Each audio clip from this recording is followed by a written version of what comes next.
The Tempest is really the one that's surprising me in rehearsal. I've always had an unsureness about how I would approach it, and now as I come into this rehearsal process, in the context in which we're doing it, it feels rich and very strange and very beautiful. You look at Prospero and Miranda, and of course it's a very specific situation, and they have been shipwrecked on this island, and it's just been the two of them. But there's such incredible truth about father-daughter relationships. The usual idea is that you have this sense of a man who, at the end of the play, is so old, he's given up his magic and he's literally going home to die. The story is so simple. A man washes up his enemies on a shore and punishes them and decides what to do with them, and then eventually it has to make a decision over whether to have mercy on them, and arranges a marriage between his daughter and his enemy's daughter.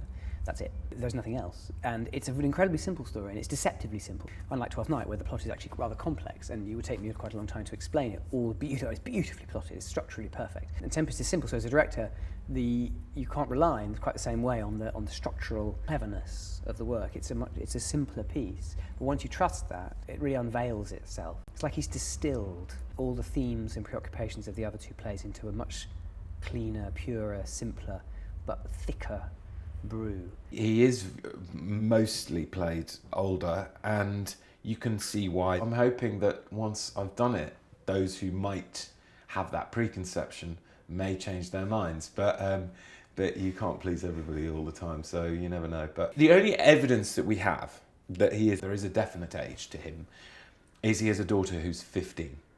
And he makes a comment at some point, talking to Ferdinand, and he says, "I have given you here a third of my own life." Now, there are different ways that you can interpret that, but the most obvious one is that those 15 years take up a third of his life, which makes him 45.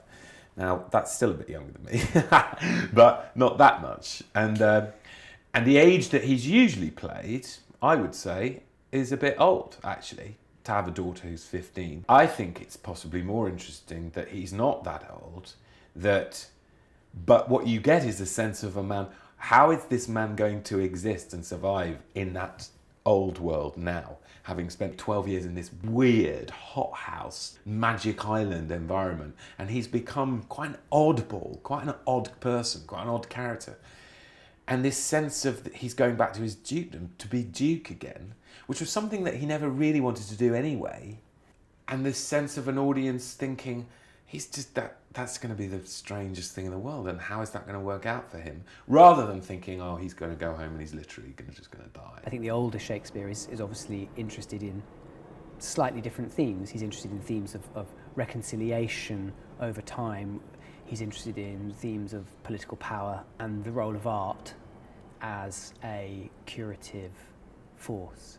He's also really accepted his deep love of theatre. There is real theatre in there.